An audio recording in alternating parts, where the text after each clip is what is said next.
Thank you for watching Rainbow Soul, part of the WLFE DV Network, a queer perspective on spirituality beyond religion. We appreciate you sharing the show on your timeline, follow us on social media of your choice, and join our Facebook group, Rainbow Soul. We want to hear from you. Share your topic ideas for Hollis and Lacrosse, explore upcoming shows and interesting guests. The Rainbow Soul Facebook group, where we build community of questioning seekers. Rainbow Soul, where spirituality is our medicine.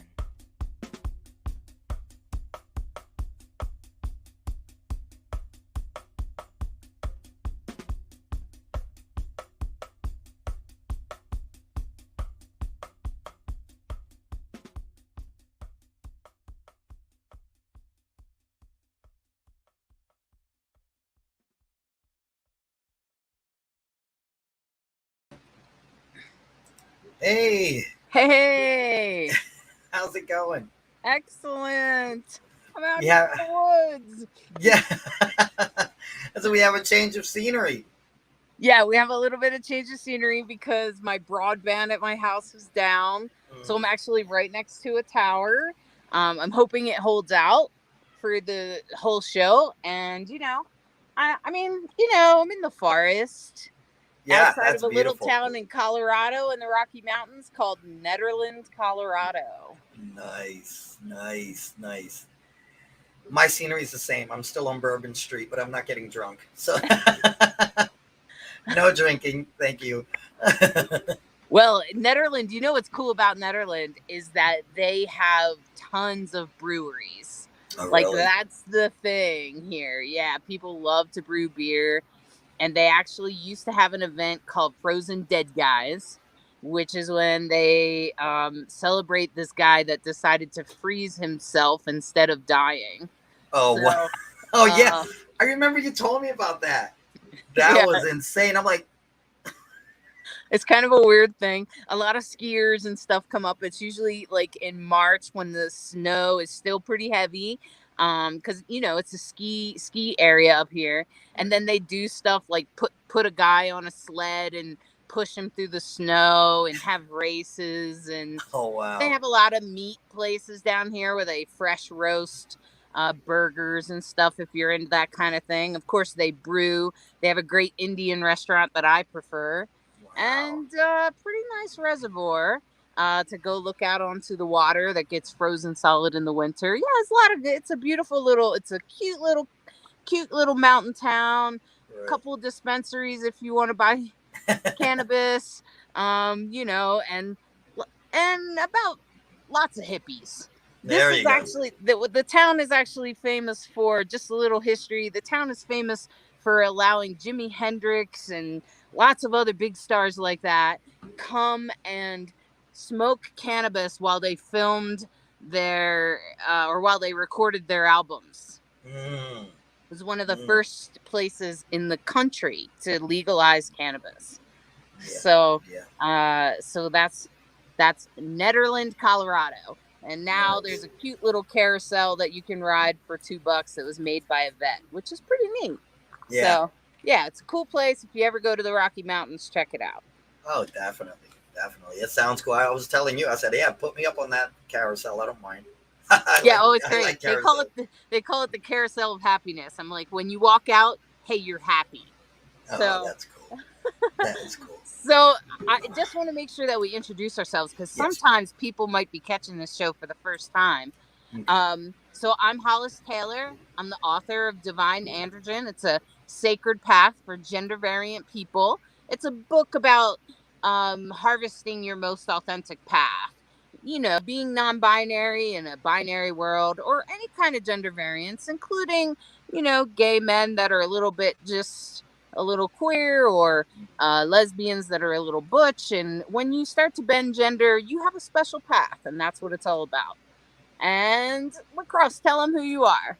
I'm Lacrosse Ortiz. I am a Jewish Taino atheist. I believe that spirituality doesn't necessarily need a divine. I think it's all about yourself and your journey. So, in being atheist, a lot of people are like, well, but how can you be spiritual? Very easy. It has nothing to do with God. It has to do with your path and your journey.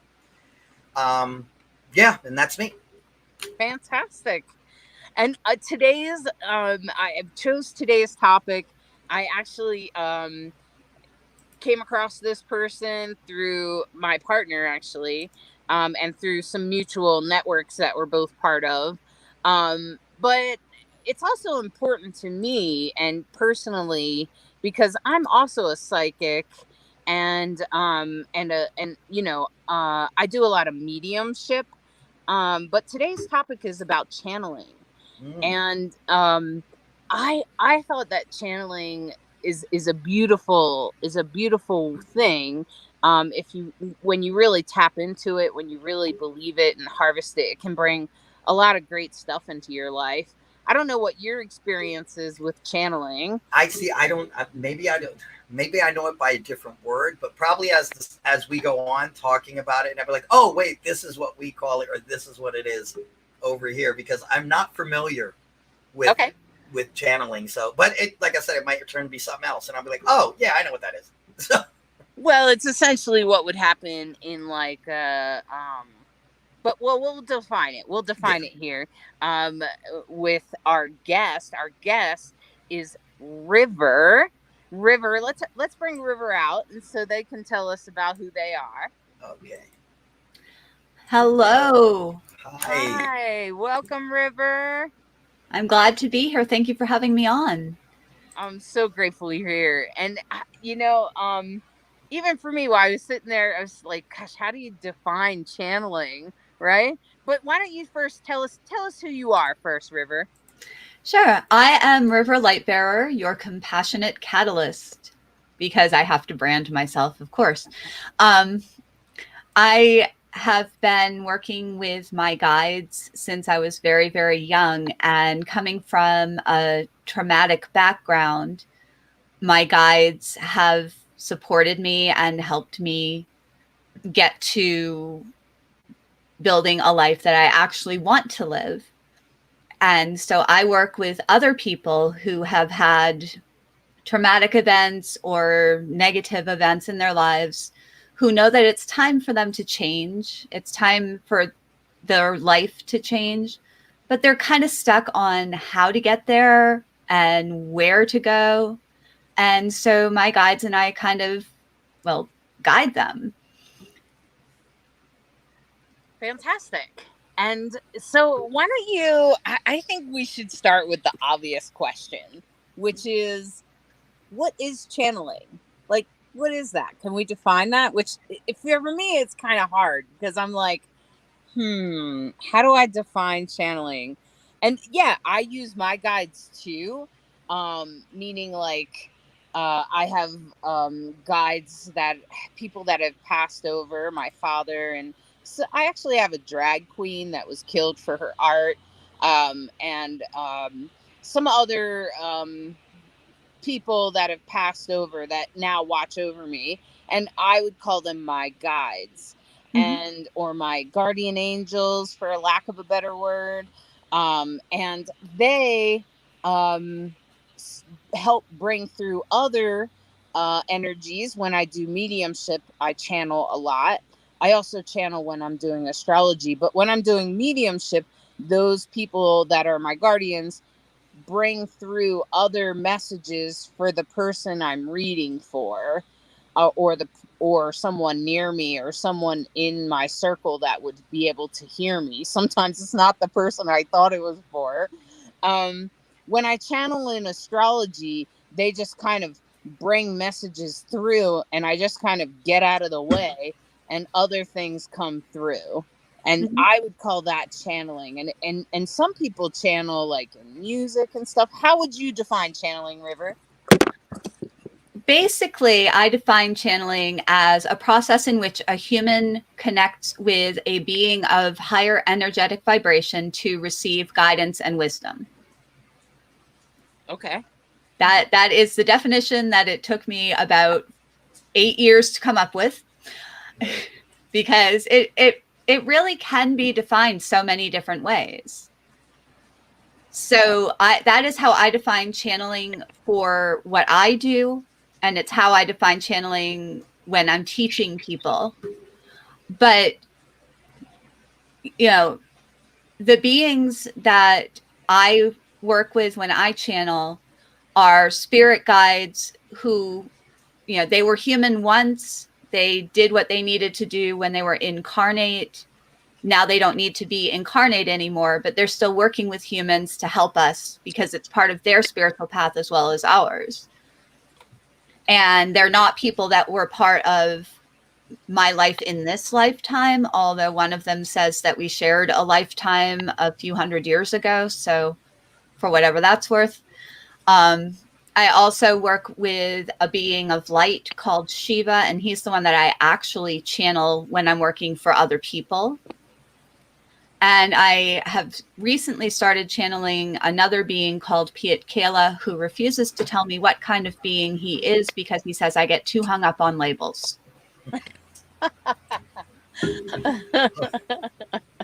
That's hilarious, actually. When spirits kind of do that kind of thing where they kind of say, no, I'm not going to tell you this bit of information because it's not necessary. It's not necessary, or it's necessary for your spiritual growth that you not have this information because you're going to get too hung up on it. And, you know, the whole reason that these beings work with us is to help us in our spiritual growth by whatever definition of spiritual. You know, it doesn't have to be religious. It doesn't have to be about God or angels or anything. And, you know, I use the terms spirit guides and beings of light because those are terms that more humans are familiar with, but that's not the terms that they use for themselves. You know, their philosophy is kind of humans need words. Let's give them words. Right. So even their names, like Shiva and Pietkela, those aren't their actual names. Shiva doesn't have an actual name in his true form because he doesn't need one. And Pietkela has informed me that his name is not something that a human mouth can pronounce. So those are names that they give for our convenience because they want to help us, and they know that in order for us to be helped, they need to give us something in our comfort zone. But it's also for their spiritual growth too. Mm-hmm. You know, they're not just doing this for our benefit, they benefit from it as well.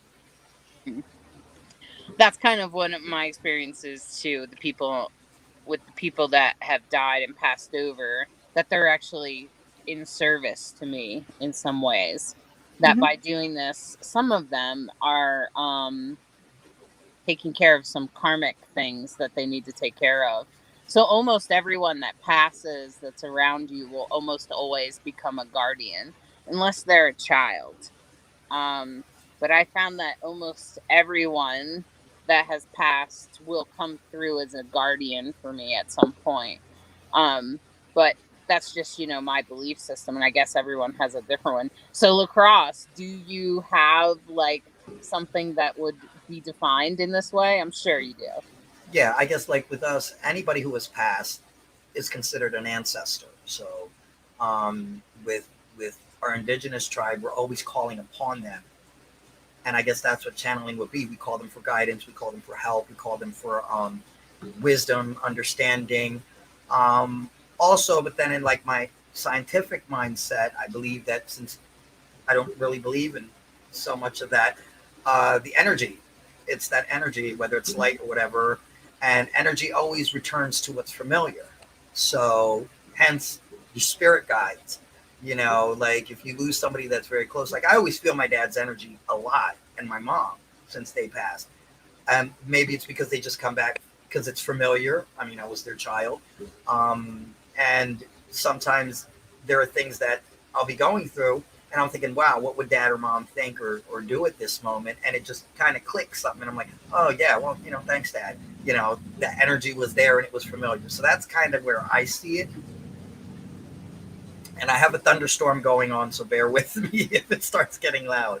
I was about to say there's motorcycles passing by. Yeah, I have a thunderstorm, so I'm like, on oh. a highway. So, anyway, so River, it sounds like you developed this over time, right? Like this isn't something that you just came upon and 6 months later you were channeling, right? No, Tell us no. about that. My guides started speaking to me when I was very, very young. I was probably 2 years old. I was in an environment where the adults that were supposed to be protecting me and loving me and caring for me were not. And I needed to be protected and I needed to be taken care of. I was a very young child.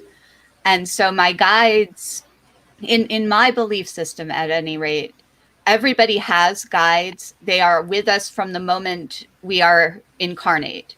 Some of them are with us for multiple incarnations. And so my guides were already there. And when they realized that I needed help, and they realized I was kind of crying out to the universe for help without knowing it, because I was 2. So they kind of came in and put energetic protections into place. So they were the only ones who could speak to me. So they protected me like I needed. And they spoke to me. They told me things that I needed to know. They got me through some really tough times. When I was little, I didn't know enough not to talk to the adults around me about them. So the adults indulgently petted me on the head and said, "It's so sweet that you have imaginary friends." And I said, "They're not imaginary. They're invisible."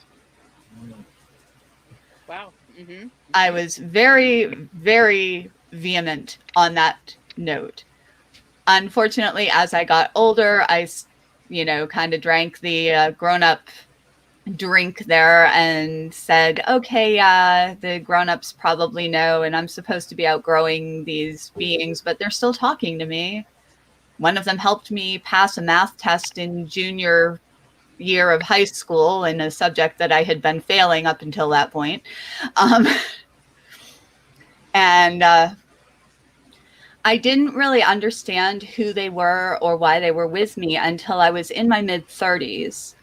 And I became friends with somebody who practiced energy healing and channeling. And, we bonded over writing first. We were both writers.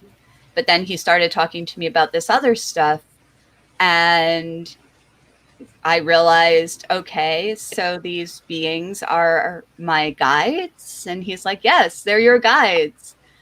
And when you work with beings, you're never going to have the same energetic vibration that they do, because a discarnate being has a higher energetic vibration than any incarnate being, just because incarnating lowers our vibration. That's just the nature of having a physical form. But you have to have like an equivalent or a complementary vibration to be able to work with them. Okay. So Shiva, being a being of light, has a very, very high energetic vibration. And because of my experiences, I had been unable to, or he had been unable to safely connect with me for many years. He was still around, but one of my spirit guides was kind of acting as an intermediary. And when I started working with my friend, he did some energy work with me. We did some work with his guide as well. His guide was also a being of light. And they helped me restore the connection with Shiva. And then they taught me how to channel. And I said, you want me to do what now?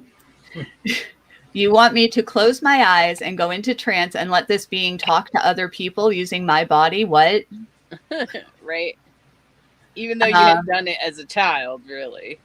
Right. Well, I mean, I had never really like trance channeled as a child. I passed things along that my guides told me, but mostly I kept it to myself, especially as I, got into middle school and realized that people might think I was a little bit weird, not all there. Yeah. But when I started working with my friend, he and his guide helped me restore the connection with Shiva, and between the human and the two guides, they taught me how to channel for other people. And it was a process of learning to trust, which was not something that I was particularly skilled at. It was a process of trusting myself, of trusting Shiva, of trusting the people who came to me for channeling. And it's taken a lot of work. For a few years, I was living in Maine at the time, and for a few years I did channeling sessions at a store there. And then my kids and I moved to Massachusetts, where we live now, and I kind of had to raise my kids, so I put it all on hold. Well, I put channeling for other people on hold, but my guides were still with me, talking me through the relocation, talking me through trying to parent. There was a lot going on, and my guides were with me every step of the way. And a few years ago, I was informed by discarnate beings other than my guides that it was time to start doing this work for other people again. And so I did. So what do you think? Do you think, and this is a question that comes up amongst mediums and channelers and psychics.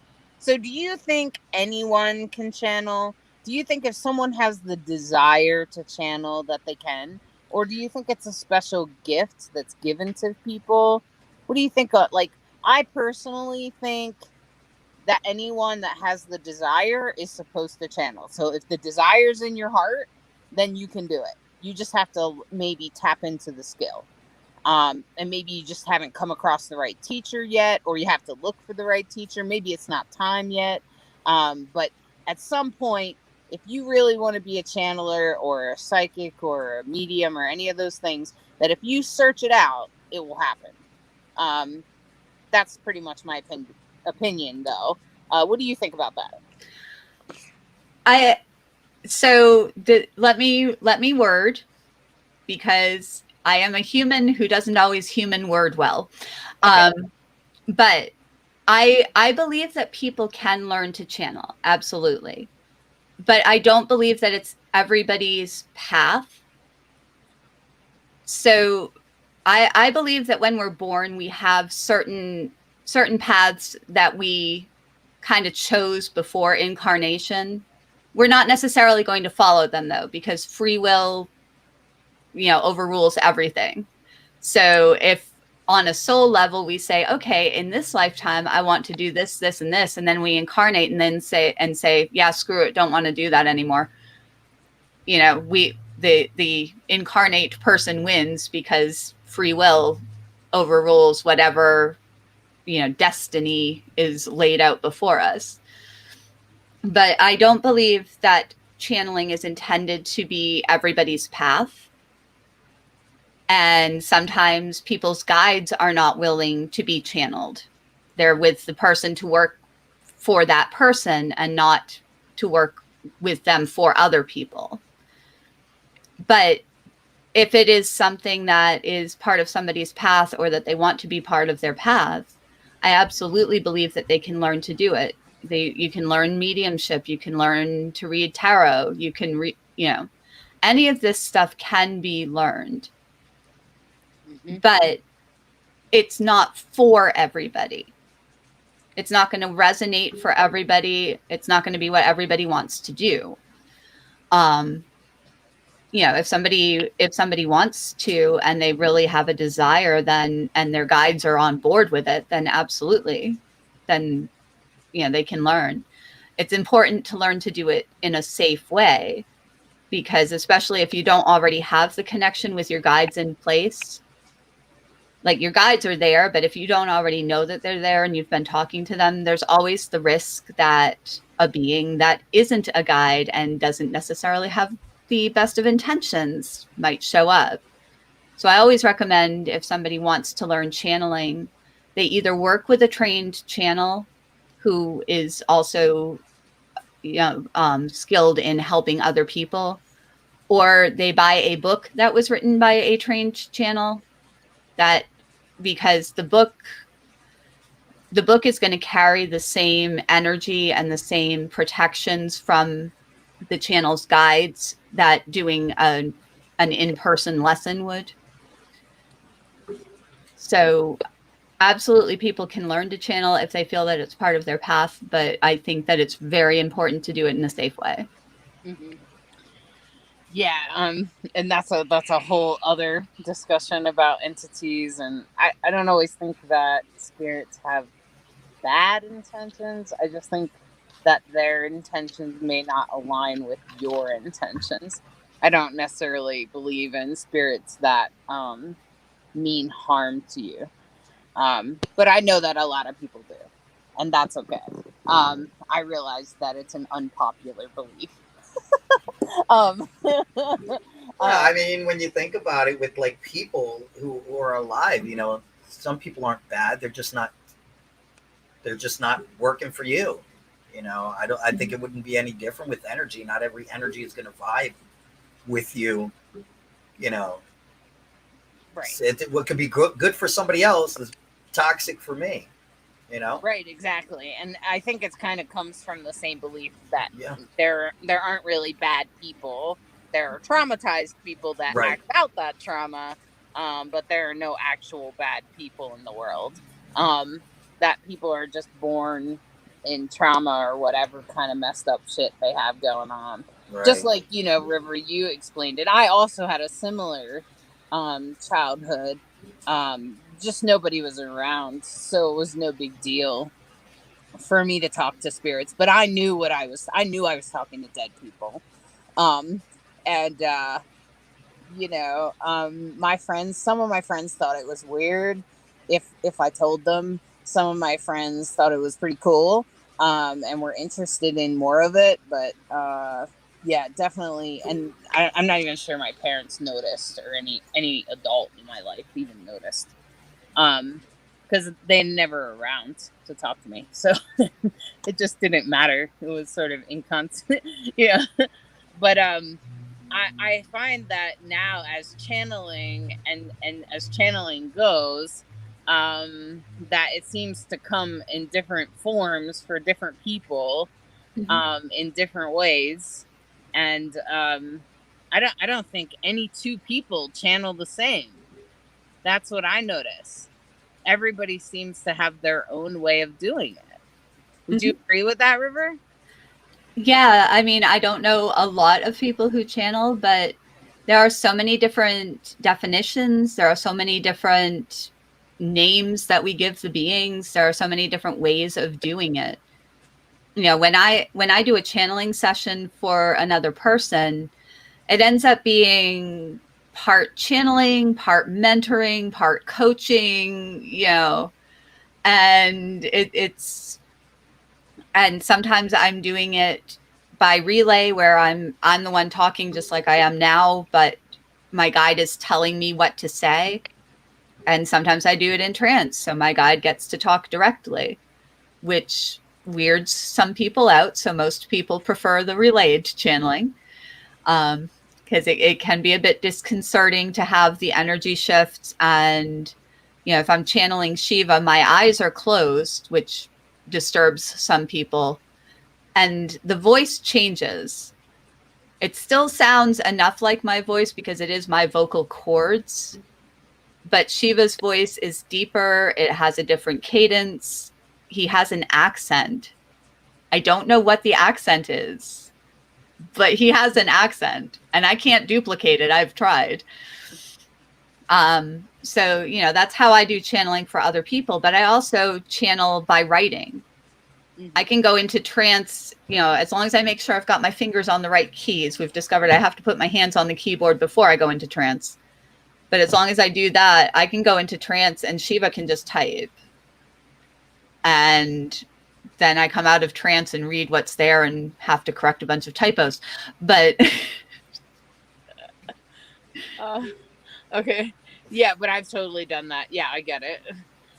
And so, you know, there's, like I've mentioned, there's a couple of different ways that channeling can come through, right? And a lot of different reasons to do it, right? And so like what I think about is like, well, why bother?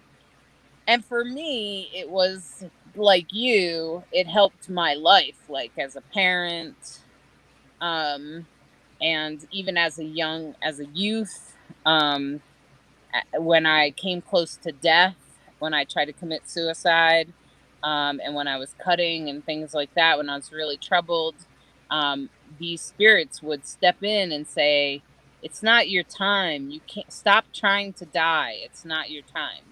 Hmm. Literally, I actually died and I got really stoned one day and got hit by a car, and I flew up in the air and tumbled around and landed in the middle of the road. So this is a near death experience, and I in the ambulance took me to the ER, and I guess I died in the ER for a half second or something. Like I just kind of left that world, and a being in the light came up to me and said, pushed me back, literally just pushed me like someone would start a fight with you almost, and said, "It's not your time. Go back and stop trying to die."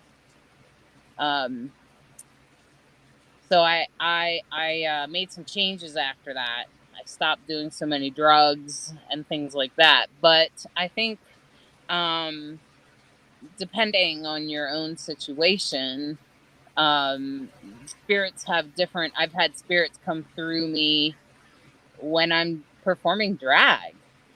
They come through and embody me, um, and make my performance a certain thing, a certain way, or come across and deliver certain messages and interact with certain people in the crowd.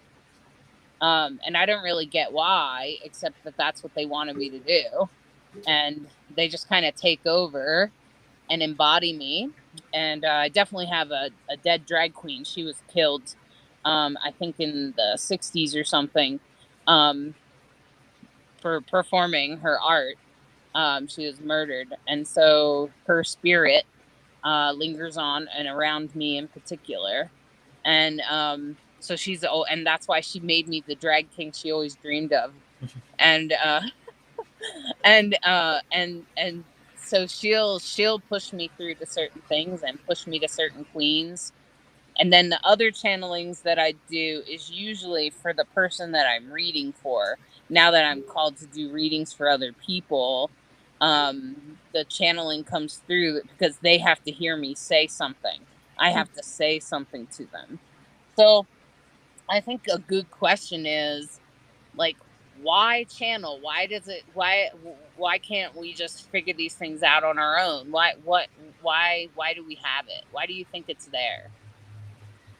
For the same reason we have friends and therapists and doctors and parents, and it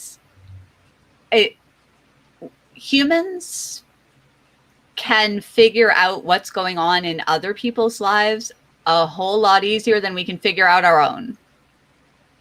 And having guidance and support, whether it's from another human being or a spirit or a being of light, helps. I actually did a psychic fair today, and I told everybody who came to me for a reading, it's not our job to give you the answers. My guide is not going to give you the answers. We're going to help you find the answers. And in my experience, that's what guides are with us for. They're not here to tell us how to live our lives. They're not here to tell us what to do. They're here to support us, to protect us, and they're here to help us recognize that we have the answers and we have the power in ourselves. And we just need somebody else to point it out. Yeah.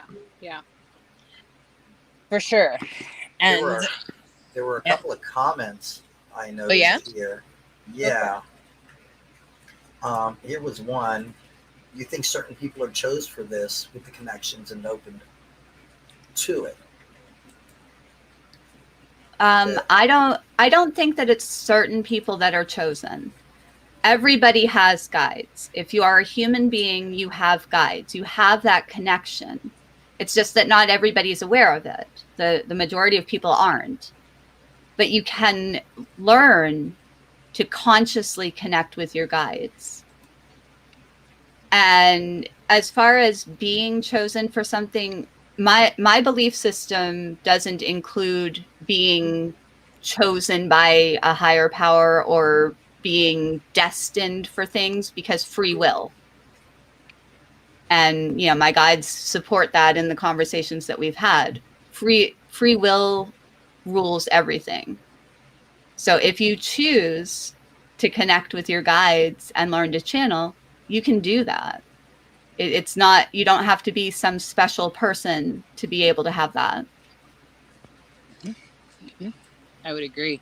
Is there any more good comments out there? Yeah, Evie, sometimes we know why we are called to channel. Other times we don't always know why we are given that gift. Yeah. And I think, like all of us, we all have some certain gifts that we all have. Sometimes we don't want them, but we got them, Yeah, I definitely went through a time. I don't know about you, River, if you ever went through this, but I went through a time in my life that I didn't like being a medium because it was hard to be in a hospital. I could sense when people were going to die, and energies would lurk in the hospital. And sometimes spirits would tap me and tap me and tap me. And let me just clue you in. If you're a nurse, they're not going to be happy to hear that you had to clear the spirit at the end of the hallway before you could continue your job. And so I had to make an agreement that I would take my hat off. Whatever hat, if I'm wearing a hat, spirits are not allowed to tap me. And there were, and sometimes I will intentionally keep my hat on, if I know a spirit is around, because I can't help every spirit that's out there lingering in every corner. When I was at the Grand Canyon, there was a spirit there, and there's spirits in all kinds of buildings and things, and it can make me uncomfortable. And there are times that I was like, why am I a medium? This is stupid. And why am I doing this? And to be honest, then 2020 happened. And then I was like, oh, okay. Okay, well, I guess I'm being called to service. So have you ever had a time in your life, River, where you kind of have the gift, but you don't really want it? It's not so much not really wanting it as not believing I'm worth it. Okay. With, trauma history again. I never questioned having my guides with me, which may have been because I didn't know they were my guides until I was 36. I just figured they were my invisible friends that I didn't outgrow the way that you're supposed to outgrow them. But as far as channeling for other people, I have had a lot of doubts because I deal with a lot of imposter syndrome. And so I'm constantly, why am I the one who has to do this? What if I screw up? What if I tell somebody something wrong? What if I'm not hearing you properly? When I started working with Pietkela, it was just a few months ago that I'd been talking with Pietkela. I didn't know he was one of my guides until I had a reading done at a store, and they said, oh, well, this guide that you're already channeling isn't the one that you're going to be channeling. There's another one. And I asked about it on the way home, and Shiva said, yeah, it's the one that you've already been talking to. He's actually your guide. I'm like, okay, so y'all have been tricking me here. That's great. But when I started working with Pietkela, he's telling me, not only are you being called to channel for other people, you're being called to teach them. You're being called to teach them how to connect with their guides, to teach them how to channel. And I went through the whole thing all over again. I can't do that. I'm not good enough. I'm not, what if I mess up? What if, all the doubts and all the questions. Fortunately, my guides understand why I have all the doubts and all the questions. and they're very tolerant with. But you know, I definitely go through times when I say, should I really be doing this? Am I really the right person for doing this? And then I think about it, and I kind of, you know, curl up in a ball in the corner for a few minutes and say, I help people and I want to help people. And apparently this is how I help people. So. Right. Yeah, I definitely relate to that. There's definitely times I feel doubt. And it doesn't help if someone comes to you in doubt. Like, if they're doubting you, and then you're like, you can sense that they're doubting you, whether they say it or not. And then you're like, you know, I'm not going to be able to read for you because I feel like you're testing me now and I haven't even started. Right. So what's going to happen is I'm going to end up doubting myself the whole time and it's not going to come out right. So I need you to believe in me so that I can do it. Like, that's what I tell my clients that. So is there any other good comments, Lacrosse? Yeah, actually right here. Evie, again, one of the hardest things is when channeling, we may not even realize we are doing it. So until it just flows out. And if we are later asked by the person about what we had said, we may not even recall what was said because it was flowing through us, not from us. And that is the energy shifts. I have had that experience, not so much when I do relayed channeling, but even then, you know, especially because I'm working with a being of light, the energy shifts are huge. Like if I'm channeling, I could be sitting in a 50-degree room and I would be sweating because the energy is so high. And for me, that manifests as heat. But also for me, when my guide backs off or when I come out of trance, if I'm doing trance channeling, the energy shifts totally wipe my memory. I have to have things recorded.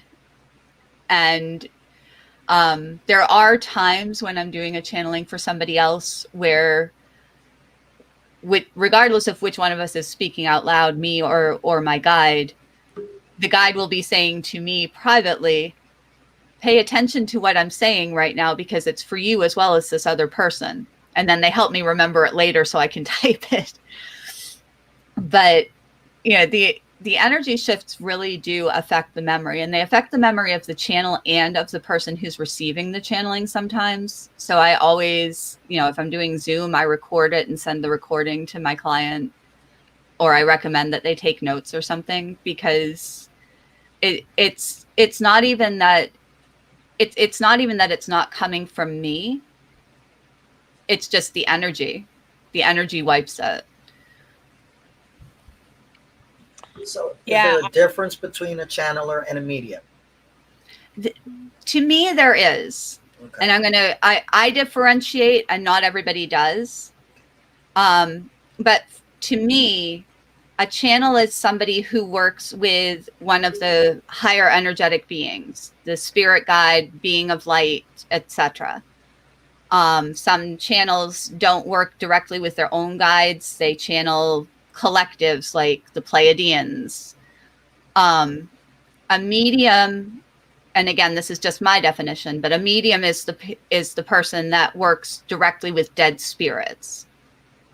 So a medium does a form of channeling, but I was taught, and so I use the terms this way, that a medium is somebody who is speaking with and delivering messages from spirits who have departed this lifetime. And a channel is or, you know, could be a previous lifetime, but not like a long time ago. And a channel is somebody who's working with a being of higher vibration, either one that's never been incarnate or one that has completed incarnating and doesn't need to anymore. Yeah, because I mean, I got a little confused there because I'm like, there are some mediums who can actually channel people who have been deceased. So that's why I was trying to. Right. And I think for me, channeling, there are beings in my I don't give them names because they don't have a name. Sort of like you were saying, River, like they don't have a name that I can pronounce or even share with any of us. And they're just energies that are around me. I've definitely channeled what I would call star beings. And that's definitely happened to me as well. That actually happened to me at the beginning of COVID. And I had a complete download of everything I have to do. And so, like that was kind of a weird experience, but and it definitely feels different than when I'm communicating with a dead spirit in a house, for instance. But it's still channeling to me because I'm not saying it. And I don't remember either, River. So I totally get that part where like I've completely channeled something for someone and they're like, "Do you remember what you said the other day in my reading?" And I'm like, "Oh, no, I don't." And so I do sometimes tell people to make sure they record it or something because I don't always remember. Now, an astrology reading or something, I might remember it, but I feel like the star being that I deal with, that is in my energy realm, is the one that comes through when I do astrology. Mm-hmm. So, and they kind of want me to learn the science of astrology as well as channel what they have. So, I guess different energies, when you say that, River, that different energies feel different and also have different messages to deliver. Yeah, absolutely. I mean, just like different humans have different perspectives, different beings have different perspectives. Now, I channel either Shiva or Pietkela. They're the ones that, they give me messages to give to other people.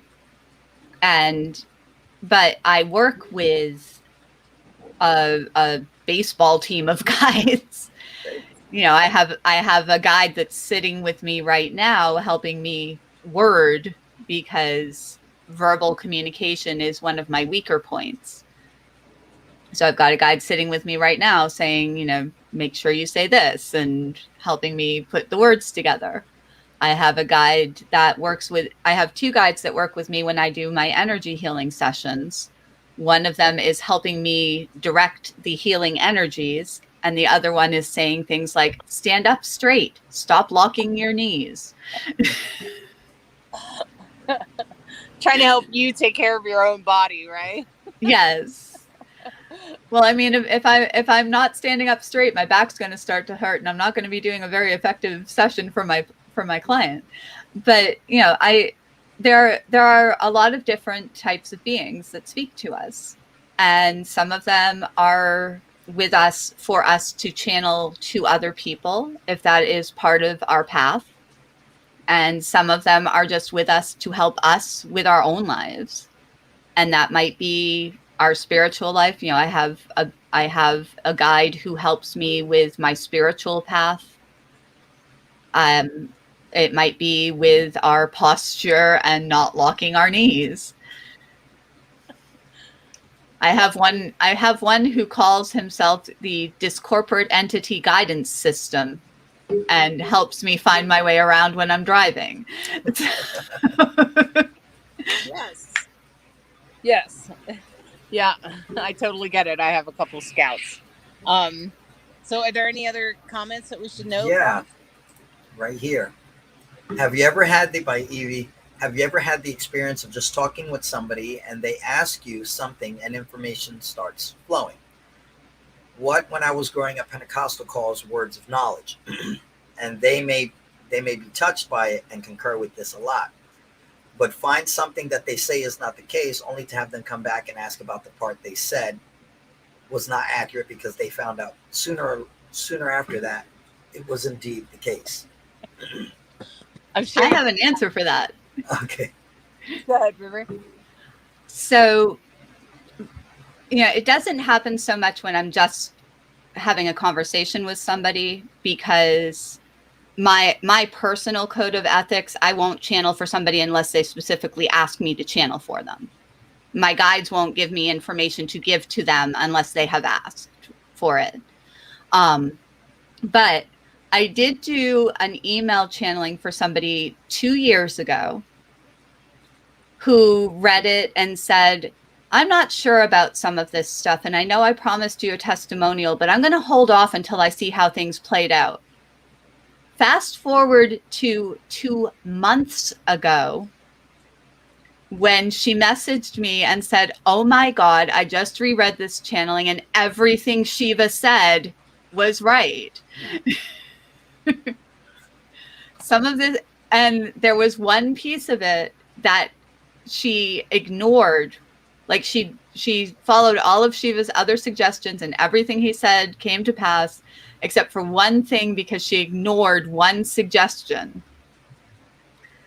And she said, and so, fast forward to now 2 weeks ago, she messaged me again and said, so I ignored this thing from this channeling, but everything else Shiva said was right. So I'm not ignoring this thing anymore. And I just did this and now it's working. And I'm like, okay, so. Yeah, that's the words of knowledge. You know who else does that, Eve?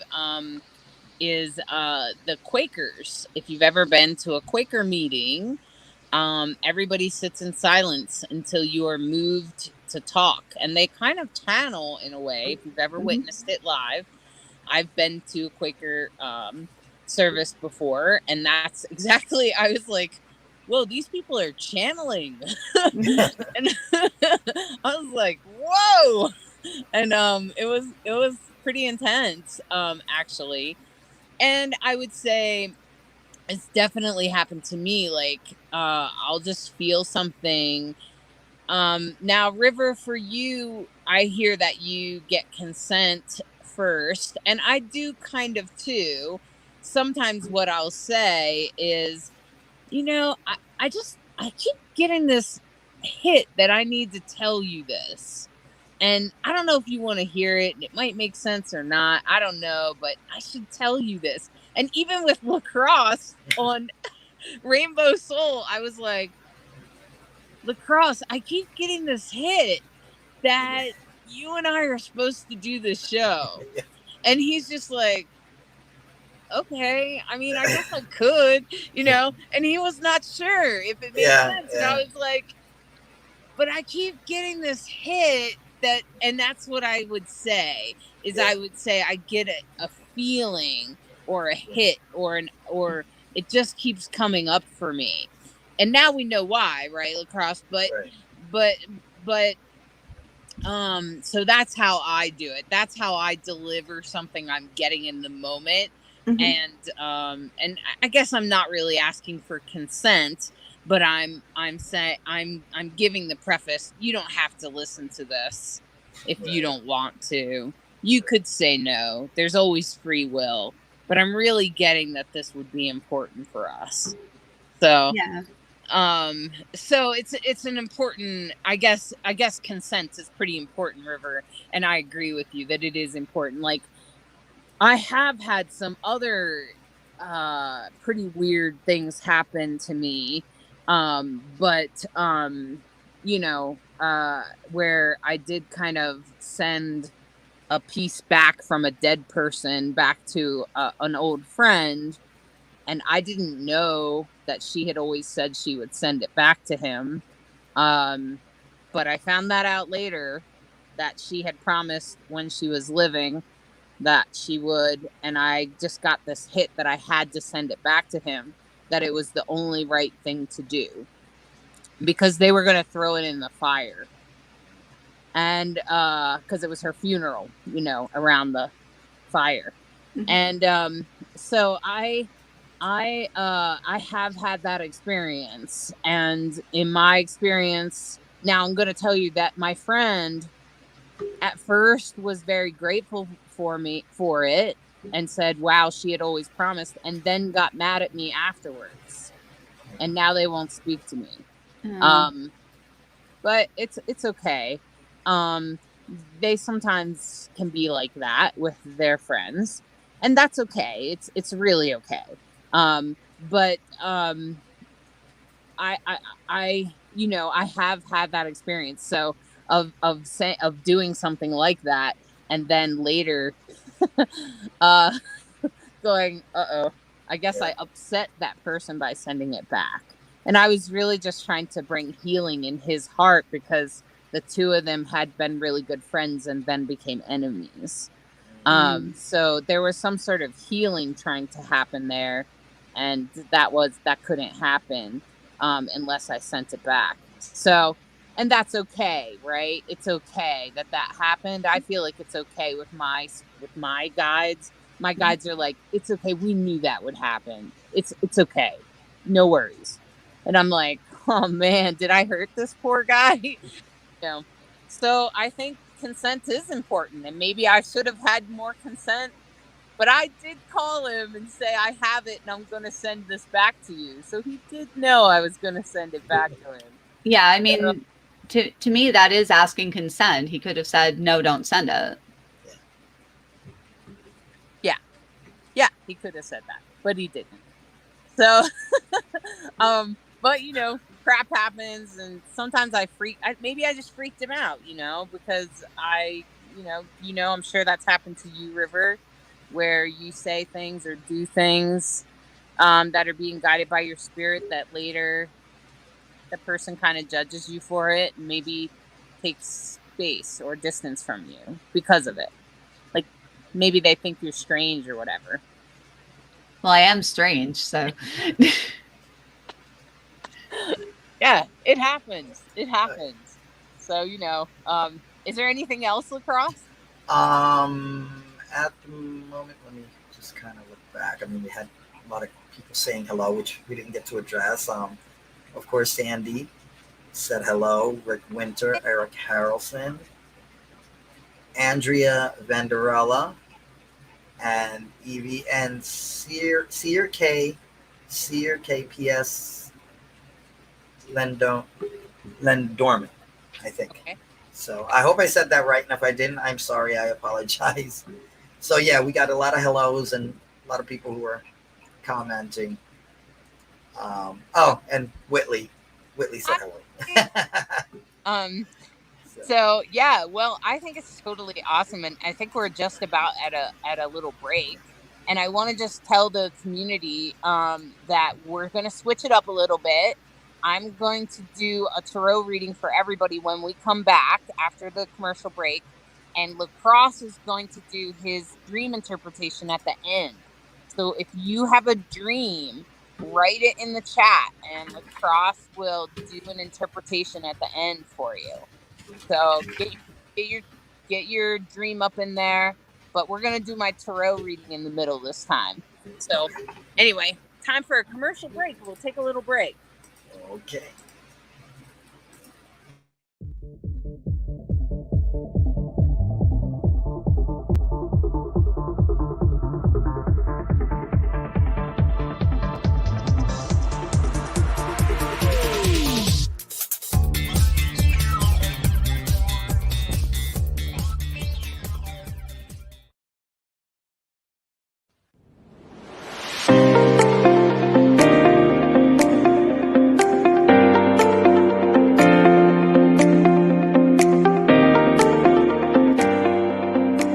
Tune in to Kaleidoscope Eyes with your host, Transman Lacrosse Ortiz.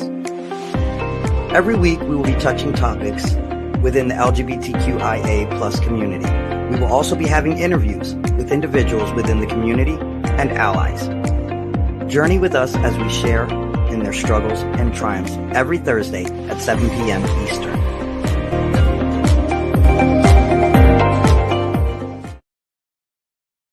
Oh, yeah. Life just got sweeter now that WLFE DB has merchandise. Show your support by purchasing your t-shirts for WLFE, Paratalk Radio, Inside the Drag Closet, and more. But it doesn't stop there. T-shirts, coffee mugs, tanks, buttons, cloth bags, and more. Go to WLFE-DB.com. On the top bar, click on the merchandise tab and bam, there you go. You got merch. Support the shows. WLFE-DB.com. 「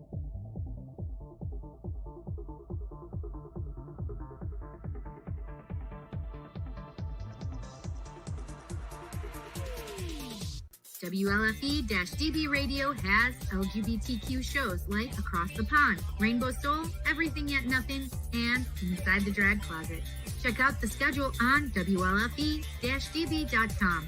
You can even watch them on TV at WLFE-DB.com under LGBTQ Friends, right off our website. Again, it's WLFE-DB.com for your LGBTQ shows and more.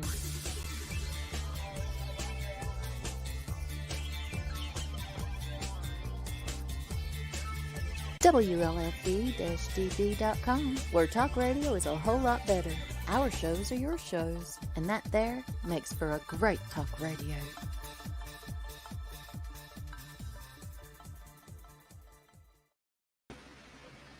All right, we're back. We switched up. Yeah, we sure did switch it up. All right. Well, I'm going to bring through my cards. This is the Love is Love deck. And just in case you haven't seen a reading by me before, this is a LGBTQ collaborative deck, meaning that every single card is done by a different LGBTQIA person, a different artist. And so it's a really special deck. And especially for me, because I love collaboration and I love queers too. So, and here we are.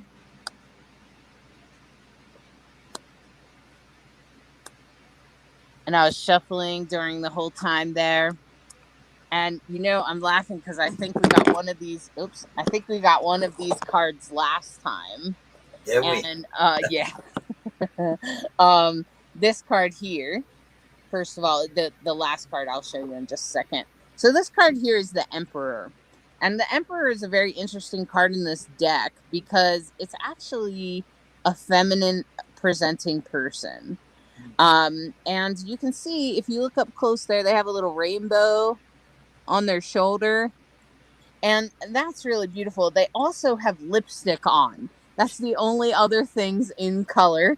Everything else is black and white, except for those two things, which I think is meant to draw them out. So number one, they have pink lips, meaning that they are very feminine. I think that's what they're trying to communicate here. And also the rainbow on their shoulder there, on their armor, right there on their shoulder. And that's meant to say as a warrior. And this Emperor is a way of saying, in the past, what have we ruled over? And that this could be controlling your life, controlling your thoughts, controlling who you are, or controlling what's around you. We've all been in a situation like that before, where we're trying to control things, and some of us are better at it than other times. And I'm looking at the next card going, now I know where we're going with this. And so this card is to remind you of those times that you have had control of things or taken control of things. And that's what this is all about. And it's really a card about holding your power. And it doesn't always have to be in a bad way, like controlling things in a bad way. It could also be in holding your power, meaning that you stand in your power, that you know what you're good at and you stand forward with it. That's what this also is. And it's a reminder about that. And the right now is this card, which is actually a really cool card. It's the Two of Swords, and it's about choice. It's about having two sides, and it's also the battle of the thoughts, of the dark and the light, of having that within us. If you've ever had a part of you that's like, have a drink, and you're like, no, not another one. They're like, no, have a drink, and you're like, no, not another one. And right, and we've all had that part of us. Have another cupcake. That's what my voice says. And then the other voice says, no, don't have another cupcake. You've had enough. Okay. So that's the fight of the dark and light in us. And so it's also, this card is to remind you that feeling of making choices, that feeling of choices, that feeling inside of you, that voice, that, by the way, everybody has it. Just a by the way. And also that you sometimes have to surrender to it. You have to sometimes surrender to the other voices in your head, right? Like, and sometimes that could be listening to a spirit that telling you to stand up straight during a healing session because they're trying to help you out, right? And it's a little bit of surrendering control. That's what this is about.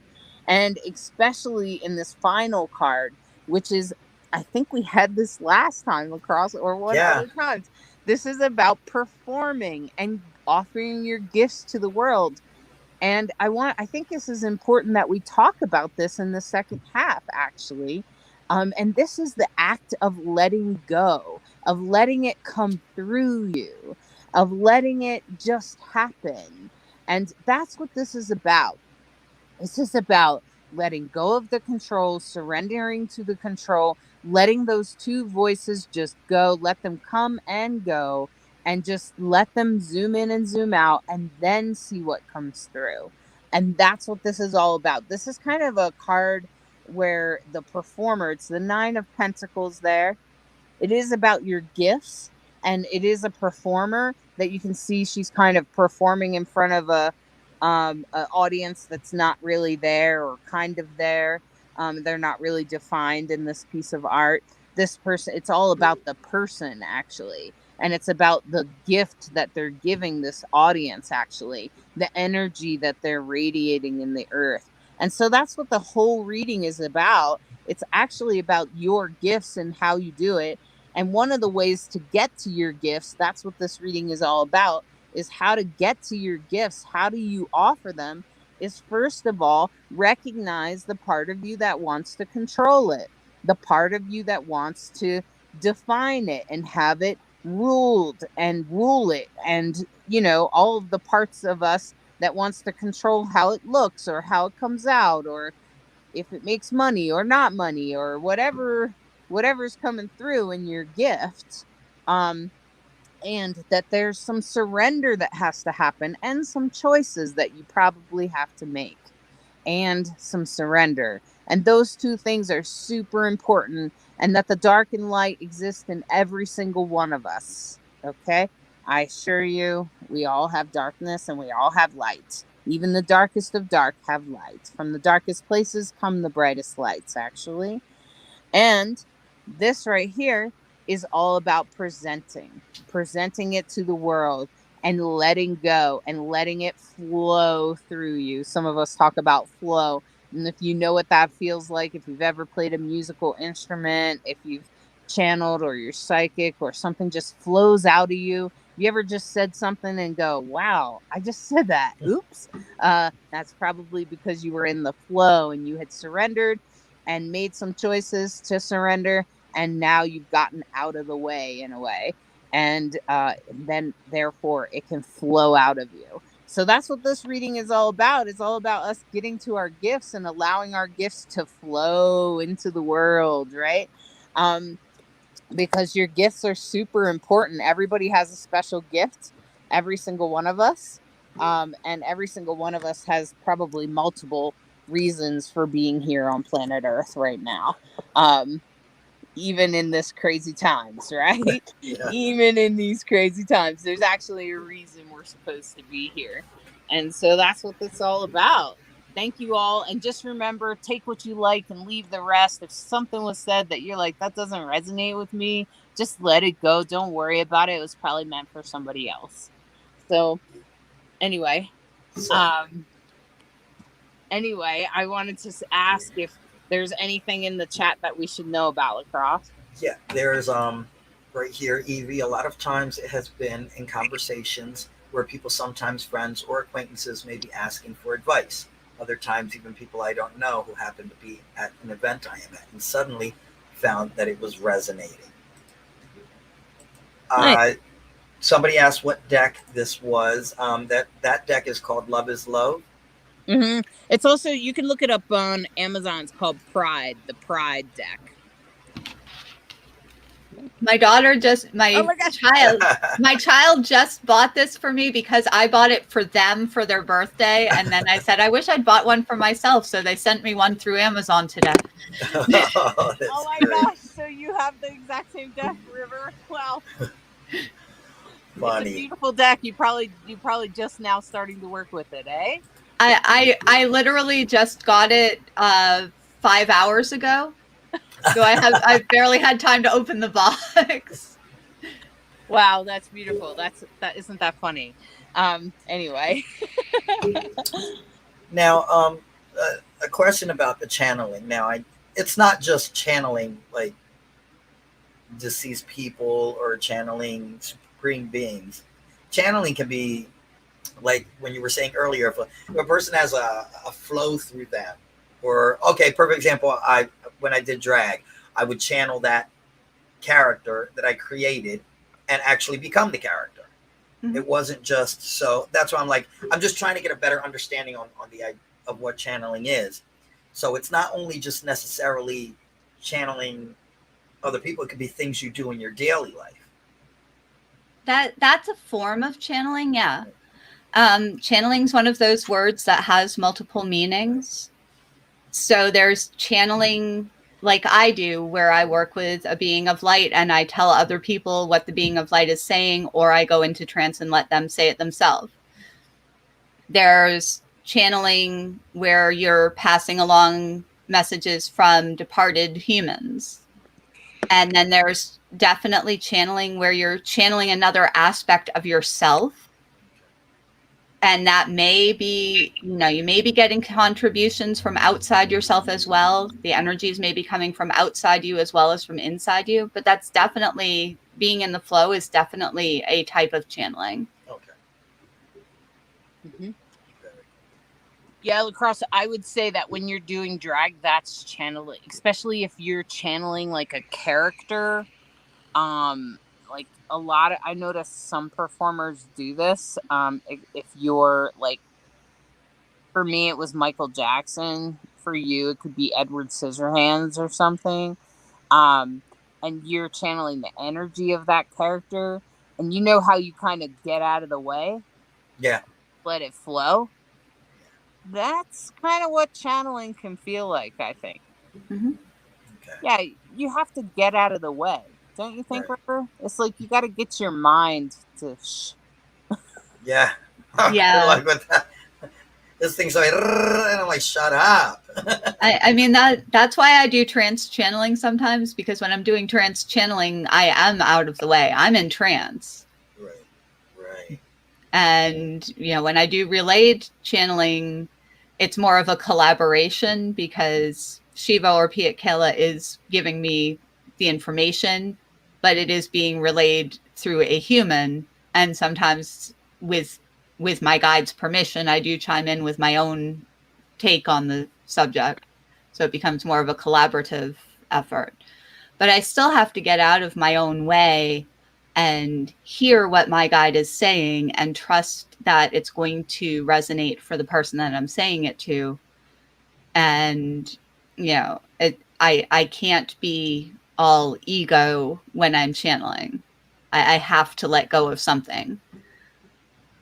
Is there any like don'ts with channeling? Like with my indigenous tribe, they used to use a thing called cahoba, which is like a hallucinogen, so that they could channel and enter into different realms and connect with different beings.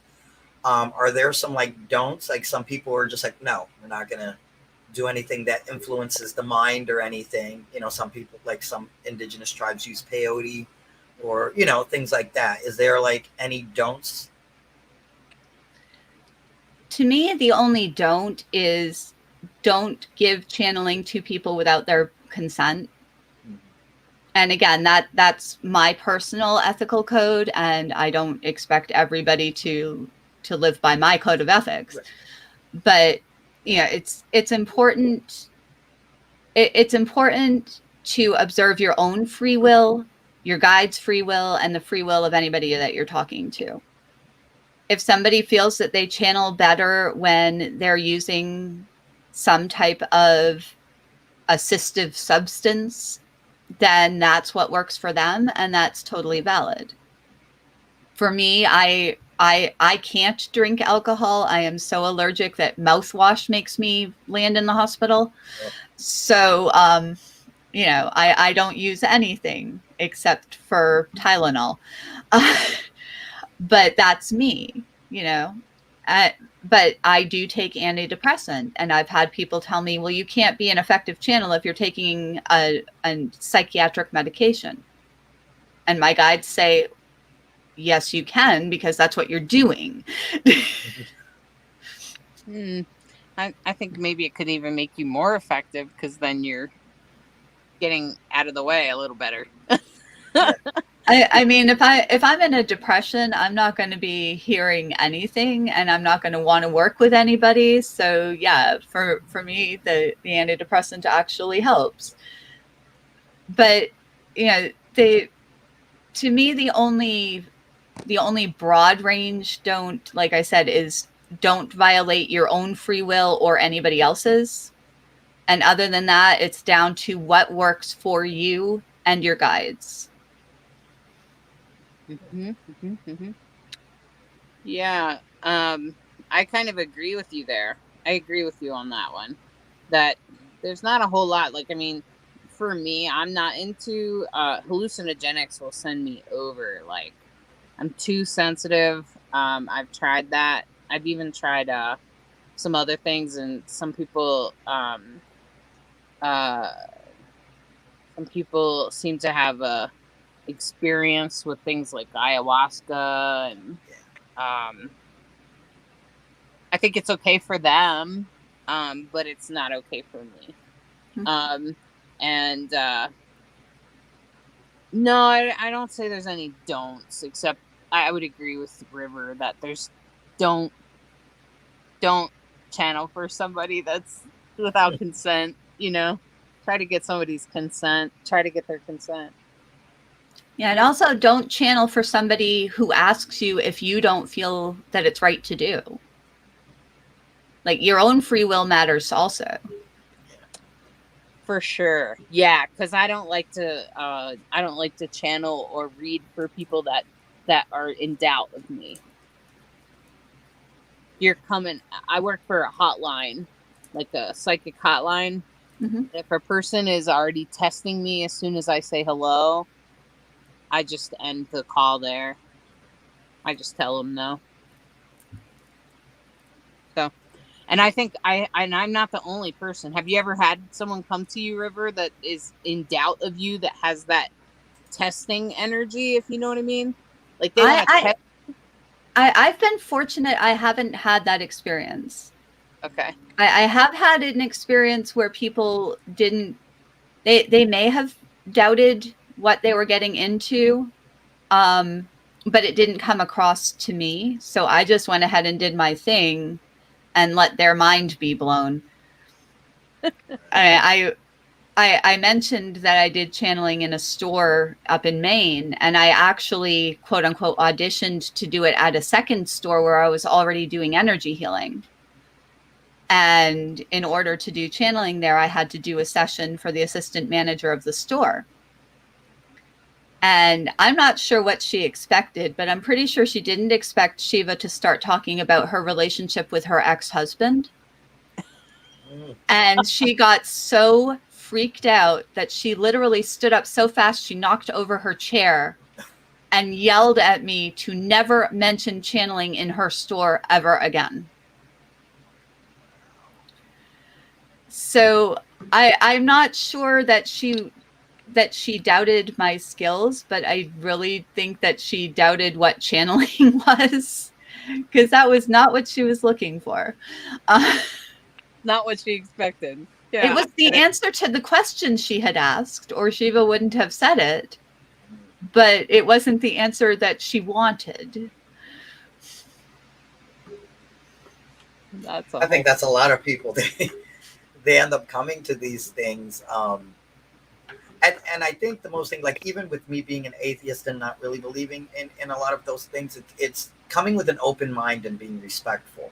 You don't even if you don't like, yeah, maybe that doesn't vibe with me, or I'm not cool with that, but just be respectful, because some people just, they, like Hollis said, they'll come in with just this whole, testing and, oh, let's see how much of a psychic you really are, because people are just stupid.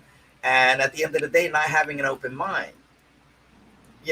And I also believe, like, since we all have energy and we're interacting with each other all the time, sometimes the energies can hit a level where they just connect, and you could feel something from someone else, or identify something from someone else, and it just comes out, like, you feel it. Or maybe like the show we were talking about last week with empathy, you just have to such a degree that you can feel it and be able to be there with that person and connect and say, hey, did this happen to you? Or things like that. But I just think people should be more open-minded and respectful. Sure. All right. Well, and so River, I'm pretty sure you offer some services, right? Like, I mean, you of course channel for people, but you also train people. Yes. I've recently, with Pietkela's, I'll call it nudging, he says encouragement, I've started teaching people how to connect with their own guides, as well as teaching them how to channel. And I'm still in what I call the beta testing phase, because I like to work with these things until I'm comfortable before I introduce them broadly. So I've done guide connection sessions with a few friends, and they had amazing results. They were so excited when they were able to actually hear their guides speaking to them. One of them didn't know anything about guides or channeling other than what I had told her. Like, it wasn't part of her thing before that. Wow. So she was actually a very good one to work with. But I do offer guide connection sessions. It's a 30 to 45 minute session that includes most people would call it a guided meditation, but for some trauma survivors, meditation doesn't work very well. So we tweak it for the needs of whoever we're working with. For example, a lot of channels, when they teach the process, they say close your eyes. We give the option. Close your eyes if it's comfortable for you. If it's not comfortable, keep your eyes open. Doesn't matter if your eyes are open or closed, because that doesn't affect the energy. That just keeps you from getting distracted. And I also offer individual sessions that are about 90 minutes long to teach the basics of channeling. And I'm working on an 8-week in-depth course that people can take individually with me to learn channeling, learn to practice it, learn trance, learn relayed channeling, learn the ethics of it. So that's something that I'm putting together as well. Fantastic. Beautiful. And there's probably 1,000 different ways, maybe 1,000,000 different ways to learn channeling. And River is one of them. And I like to lift you up, because in the fact that you're non-binary, I think, is special too, because I don't know that many non-binary psychics or any channelers or anything. But we do exist. So I think that's awesome too. And I guess I would guess that you would create safe space for someone that's non-binary or trans or something like that. Absolutely. I mean, I'm non-binary. My child is transgender. One of my best friends is transgender. I want a session with me to feel safe for anybody I'm working with. LGBTQ, etc. I'll get all the letters wrong if I try to say them all. Or trauma survivor, whoever you are, working with me is a safe space. Working with Shiva and Pietkela is a safe space. That's why I gave my little compassionate catalyst tagline earlier, because I work very hard to make sure that whoever I'm working with feels supported and feels like they're safe. Yeah, absolutely. I'm sure there's all kinds of stories out there, so that's what I always worry about with gender variant people. I know I have my own stories, being a gender variant person and having lots of gender variant friends. I even have stories of people bringing their own belief system, or maybe they do have, guides that are uncomfortable with non-binary people. I don't know, but you know, but I know for sure that it has been a thing in the past. So, is there any comments we should know about lacrosse? Yeah, there were a couple. This is kind of going back to when we were talking about the don'ts, and I think wait, fall more on one person. Okay, I'm sorry. I think that would fall more on one person when we were talking about the using enhancers. I think that would fall more on one person, what you may feel comfortable with or whom you may be channeling for. Evie wrote, there is a book called Brain Magic that talks about mimetic entities and how even channeling attributes we want to summon into our lives or want to express. So what Lacrosse was talking about with channeling drag can be very powerful, particularly if one is in the transition. So well, that's interesting. I'd never heard of that book, but yeah.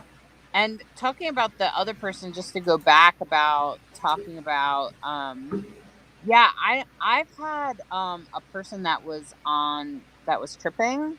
I think they were on acid or something. And they started reading and scanning my body, and that didn't feel good to me. And I actually drew a boundary with them, and I said, I don't really appreciate you scanning me right now, considering your condition. And I'd appreciate it if you didn't. I don't want a reading from you right now. I know that you're under the influence, and that triggers me. Because I grew up in a home with a lot of people on drugs. So for me, I'm like, I can't get past the fact that you're on something right now. So that's actually happened to me. And I had to draw a boundary. So I just want to say, if that ever happens to you, and I think you're right, if you are using some sort of substance, you definitely need to check in with the person that you want to read or whatever. And I realized that he was under the influence and maybe didn't think about consent. And again, there's the problem. Right. Therein lies the problem. Right. Because I don't want him reading me. I don't want you scanning my body if you're tripping. Right. And I think that's it, because like usually anything that you're going to use as an enhancer is exactly that. It's only going to amplify, but it also leaves you more open. And and when you're more open, you don't know what's going through you or what's coming out of you, and you can't really control it. So that's why I was like asking about don'ts. I mean, it's, I guess, to loosen up a little bit is one thing, because I know when I used to perform, I would do like a shot right before I went on, and then that's it. I'd be like, I just need it because of the nerves and whatever, but or to help me hit that. Okay, I am Edward, or I am the Joker, but it's But you don't want to be drunk, right? No, right, exactly, because then I'm going to be slosh falling all over people. Right. Those shows didn't turn out too well. No, they never do. but yeah, I think that's why it's scary to know, because you don't know what you're not really controlling, and you don't know what you're going to say to that person or hurt that person or cause some type of damage. So yeah. And I appreciate his compassion when he did that to me. I'm just going to say that he knew I was having health problems. Right. So, Anyway, and then I think I never heard of that book, Eve, but I'm glad you shared it with us. And I think all channeling is powerful and could affect your life in a lot of different ways. And I think we've talked about some of it, but without channeling and without being in contact with my guides, just personally, I probably would have never ended up traveling the country in a camper van, visiting nursing homes for 5 years, which was a dream come true for me. That may not be your dream, but it was my dream since I was a little kid. And I used to see that I had this kid on my bus that lived in a bus, and I thought he was the coolest thing since dirt. And I was Right. like, yo, you travel in a bus and you live in that bus and you travel all over and you've been to the Grand Canyon. You know, I just thought this kid was cool. But one of the ways that I came up with Let's Dance was I was working in a nursing home and being oppressed because I was a drag king. And I was like, how do I get out of this? I'm in the middle of freaking Amish country and I hate Yeah. this place. And I had been demoted. They were trying to fire me. And I felt trapped. And I was trying to get out. And literally my guides were like, they're going to put you on a job, a special job. And they put people on this job to try to fire them. And they did. They did. They put me on this job where they would expect people to fall on for you. They have dementia, and they would put certain nurses on this job so that people would fall on your clock so that they could fire you. And so they put me on this job, and I played my partner's music, and it was like I knew it was like my guides kept. They were like, "Just trust me, just keep going, just do this now. Now play Bright Hawk's music. Now notice what that does. Now dance with these people. They need exercise. Dance with them." And I did, and it kept people from falling. And when I left that job, I left out a choice because I was about to travel the country in a van, which was my dream come true, right? And so, and that would have never happened if I was not connected to my guides. I would have never realized it. I would have never done drag.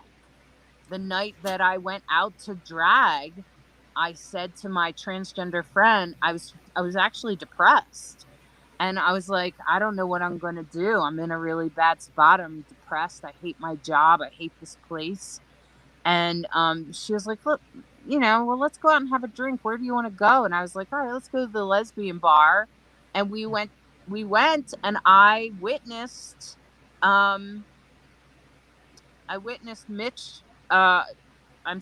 Derek proposed to Jade DeVere.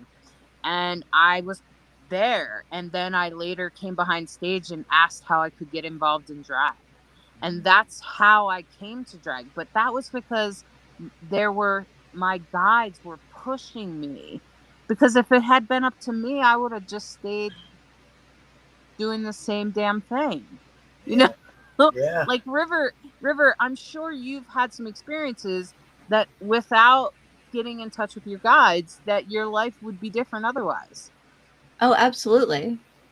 Pretty much my entire life. Actually, I probably wouldn't have a life if I didn't have my guides. But I wanted to go back to something you said too, Hollis, about your guides kind of nudging you. A lot of people don't realize that they have guides, but they get those nudges and they think, oh, I just had this random idea. Or, they feel like they have to go into this bookstore that they've never been in before, that they didn't even know existed, and they find exactly the book that was exactly the answer that they needed. That happens to people all the time, and they don't always realize that it's their guides that are kind of behind that little nudge. So if you've ever had those little nudges, that's your guides. They're helping you out there. But for me, sometimes it's my intuition, sometimes it's my guides, sometimes it's a combination of them. But like the night that I met my husband, I wasn't planning to meet my husband. I wasn't planning to meet anybody. It was at a friend's barbecue, and it was a group of people that knew each other through a dating site. Obviously, not everybody was dating everybody, but that was how we all knew each other. And I went and introduced myself to this guy that I'd seen in the chat room, and his face lit up and he's like, oh my gosh, I was hoping you'd be here. And the whole night I was checking in with Shiva, like, is this supposed to be happening? Because this is weirding me out right now. And he's like, just, it's safe. this is a safe person for you. Just go with it. I was always very, very careful about who came to my house because I had kids. And the day after I met my husband, he said, "Can I come to see you? I really need to see you again." And I thought, my kids are here. I can't bring him here with my kids here. And Shiva said, "Yes, you can." And so I said, "All right, but if I tell you to leave, you're leaving." And my husband said, "Absolutely. I'm not going to stay if you don't want me there." And,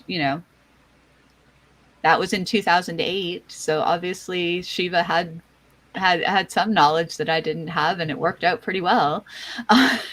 Yeah.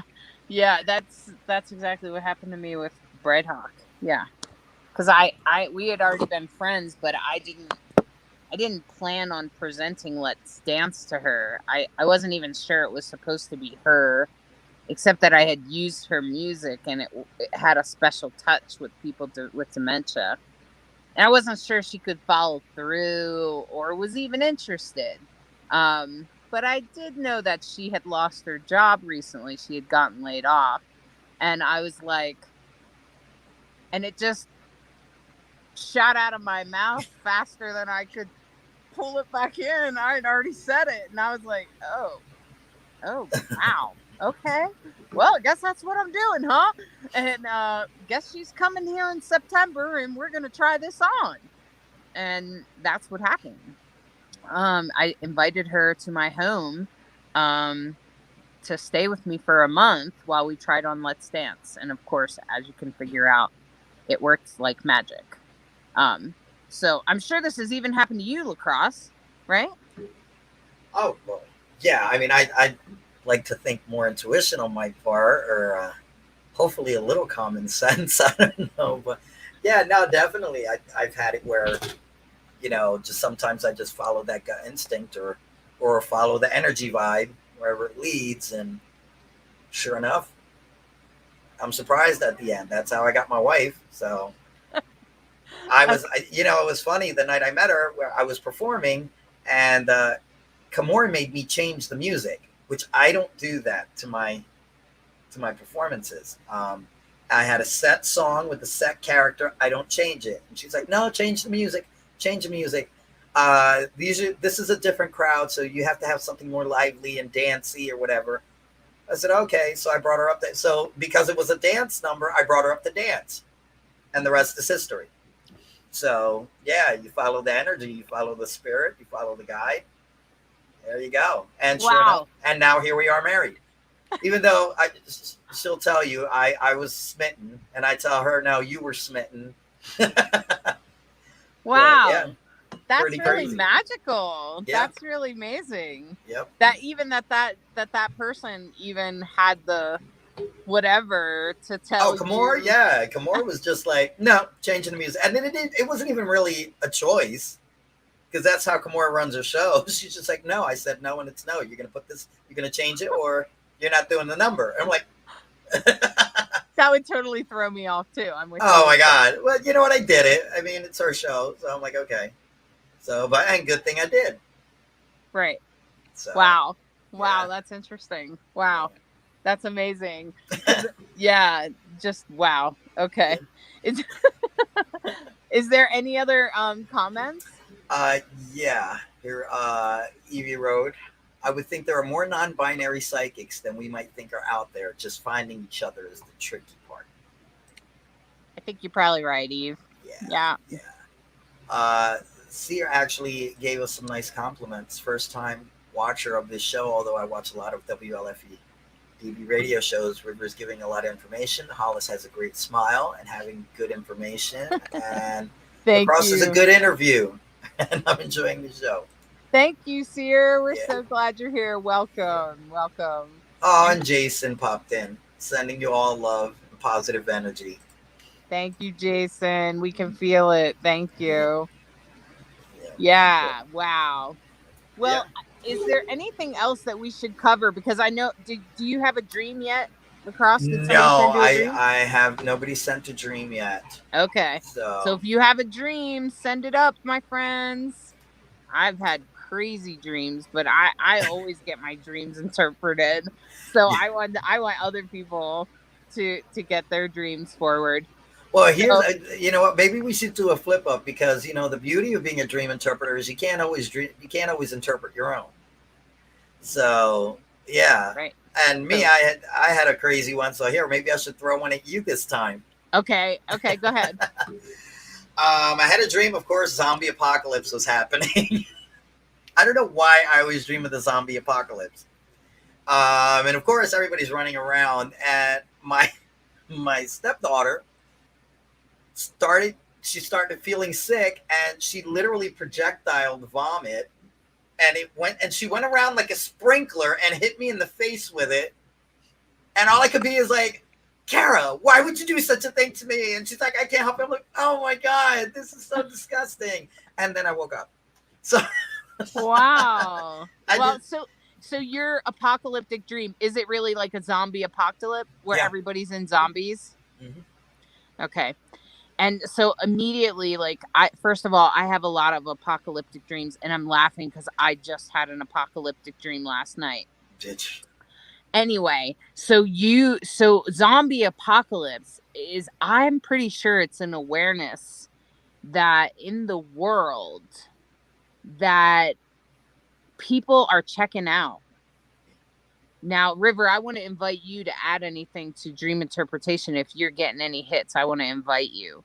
But also, I want to say, across, like, the zombie apocalypse dream, every time I have it, it's because I've had some sort of recent experience where people weren't listening because they were checked out on their phone, on whatever.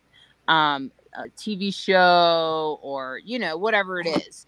And then, and so I want to address that part first. Like, if that's happened recently in your life, you may just want to kind of pay attention to that. And if it happens with someone you love and you're near, I sometimes will tell Bright Hawk, I'll be like, let's just put the phones down for a minute. And she totally does. Because she doesn't like, it happens to her too, and she's kind of happy for those few minutes or whatever we take. Right. So I just want to say that to you too, and give you that tool. And the other part that screams out to me, of course, is the vomit, the grossness of it. And so I'm wondering, I don't know if it was her, like, I don't know what she represents to you, but isn't she a teenager? No, my youngest is 10. Oh, Kara, okay. Well, my stepdaughter. Yeah. So preteen. Okay. Yeah. But is there an emotional vomit in the household?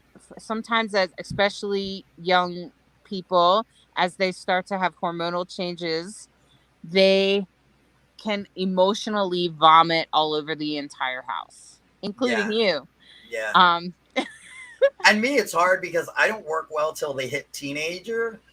Like, and I admit that as a parent, I'm not good when they're little. I'm not good when they're that age, because to me, I'm just like, I don't even know what you're talking about. Like, I just don't register anything. But of course she's a kid, so right. When she's coming up and just blah, blah, blah, blah, I'm like, okay. So she has the word vomit. Yeah. Oh, okay. So it might be that, like, your brain is trying to process that entire experience, and maybe she talks checked out. Which, if you've ever I'm checked out. Maybe it's making you check out. Because I'm just like, I literally get confused. Oh my God.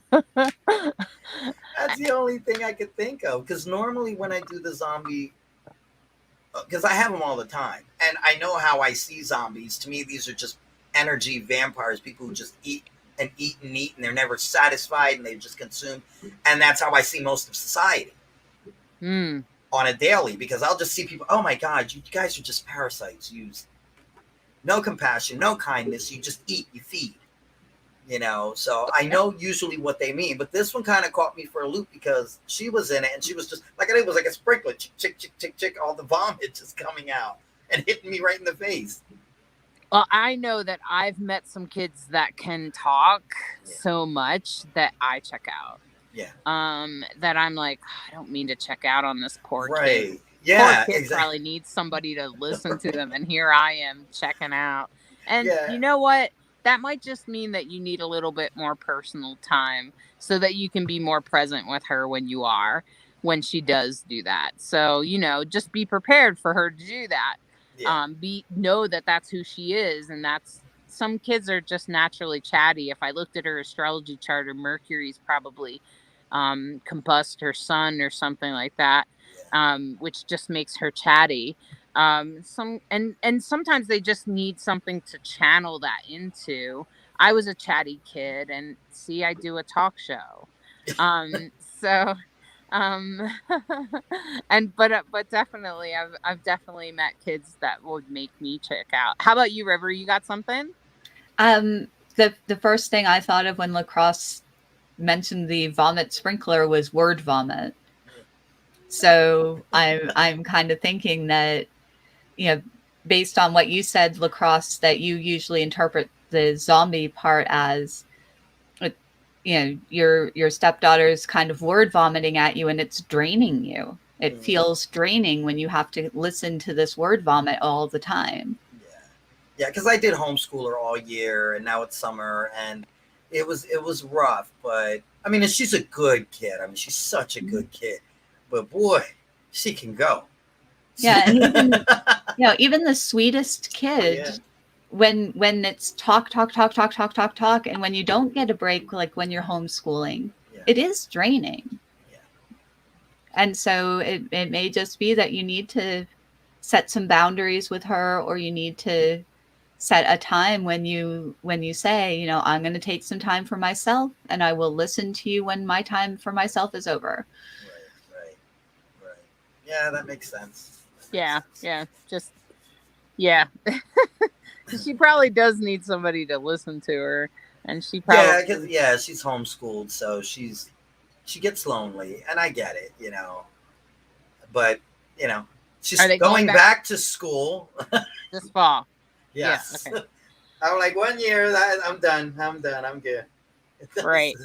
It's not an easy job. I know. I've done it. Yeah. And it's weird though that you've had an apocalypse dream, because I had an apocalypse dream last night where everybody on the East Coast was being evacuated because of a tsunami and flooding, and water was coming also down out of Canada and flooding the Great Lakes. And unfortunately, although it was summertime, it's like September or something, Vermont was covered in ice. And I don't know why Vermont. I've never even been to Vermont, which I've been to almost every state in the United States, but Vermont is one that I haven't. And for some reason, the whole street was covered in ice, and people were pushing their stuff on sleds. And I had a full house. I already had friends from Massachusetts that had been flooded out that were at my house. And they were announcing on the TV that they wanted the people from the East Coast to head west towards Colorado. And I was like, no, don't come here. And all the refugees, and I'm like, no. Stop this. And I was a little like, no. And that's what I woke up. So, because I was a little freaked out that they couldn't send them into like Arizona and California because it was too hot and everything's on fire over there. So it was too hot, like 135 degrees.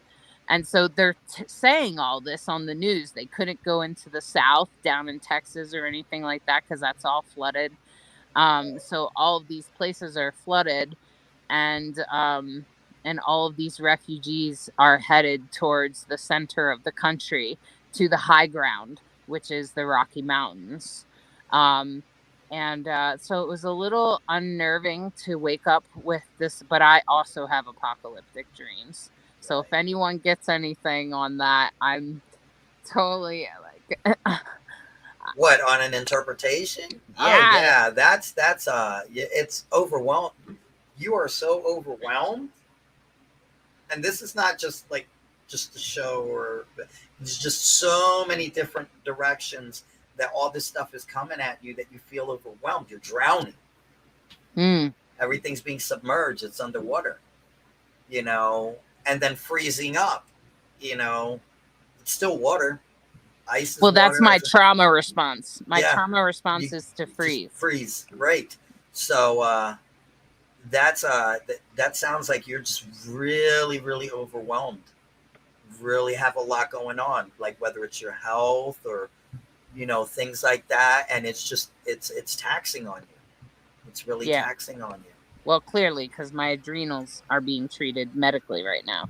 Wow. So, Wow. So it might have something to do with that, yeah. With my health and stuff, and still, managing a lot of different things, but Yeah. also feeling like I'm getting my energy back. Right. So I also feel good about like some things, like I've started doing the Audible in my book and things like that. So I'm kind of excited about that. Oh, that's And cool. being able to get back to that and get that recorded and out there in the world, I feel like my book will be more accessible. So I'm excited about that. But anyway, so what a Yeah, crazy let me know, dream. because once it's on Audible, I got it. I'm getting it, because that's how I listen to books. I don't read. I know. Yeah. And Candace, who's blind, who's been on the show before, that's how she listens to book, is on Audible. So Yeah. I'm kind of like keep her in mind too. Wow. And lots of people have said, "Oh, you're putting it on Audible," and they're excited about it. Yeah. So I'm excited about that. So anyway, and River, do you have anything else that you want to add to the show as we have our last couple of minutes here?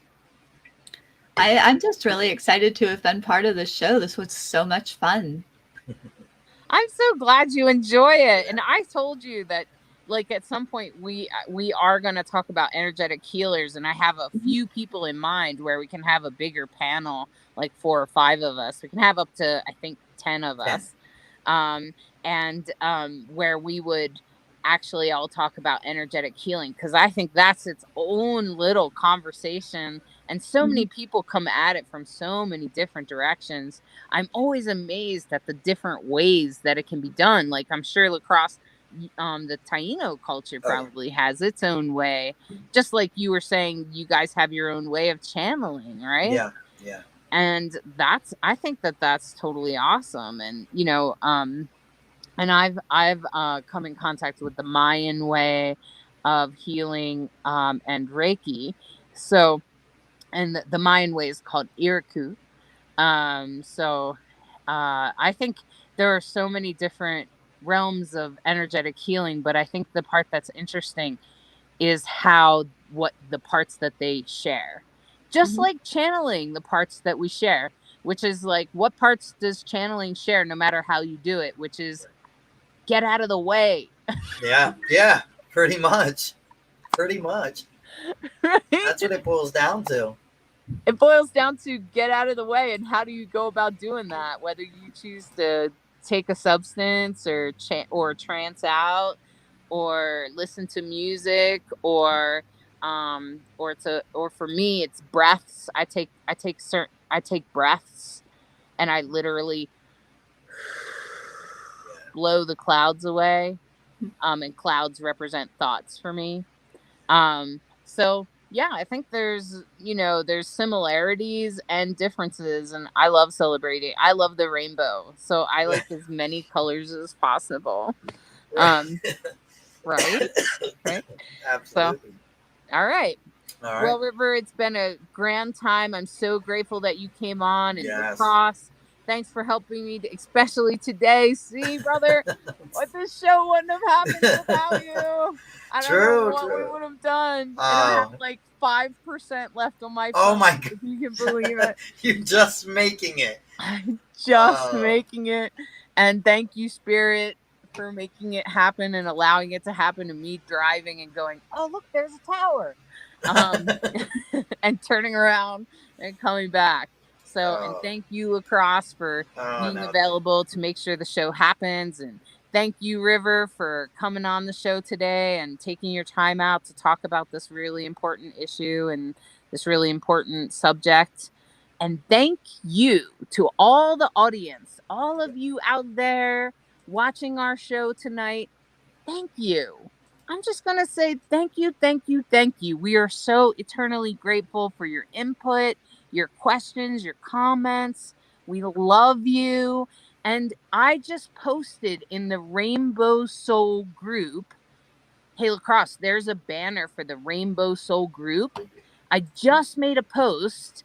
If there's a subject that you would like to see Rainbow Soul or a person, like you're like, oh, you guys have to meet such and such, post it in the group, in the Rainbow Soul group. And on the post, I just posted the post like maybe 2 days ago. So you should find it right up in there. And I'll try to pin it to the top. And if there's a subject that you think we should talk about, Oh, this is it. chime in. I want to hear it. I want to know it because I'm scheduling September and October right now. I'm talking to people. Just search for Rainbow Soul in groups and you'll find it. And if you can't find it, send a message to me or just comment and I'll try to send you the direct link. Okay. And thank you. Thank you to the audience. Thank you, Lacrosse. And thank you, River. Yep. And thank you guys. If I didn't get to all your comments, I am sorry. Hollis is very good at that. Me, not so much. So I'm sorry. But we will try and get back to the comments once everything's posted. All right. So, all right, guys. Have a good one. Oh, wait. I'm trying to find it. There we go. Welcome to Rainbow Soul, part of the WLFE DB network, an explorative discussion about spirituality beyond mainstream religions. Hollis Taylor, author, psychic, astrologer, and alchemical mage, brings their non-binary perspective together with fellow drag king and trans man Lacrosse Ortiz, a Jewish Taino with spiritual background of exploration that has led him to an atheist perspective. Join these guys as they explore deep and difficult topics, all related to spirituality, offering a queer perspective and exploration of interesting topics and engaging guests to help explore conversations for the Rainbow Soul.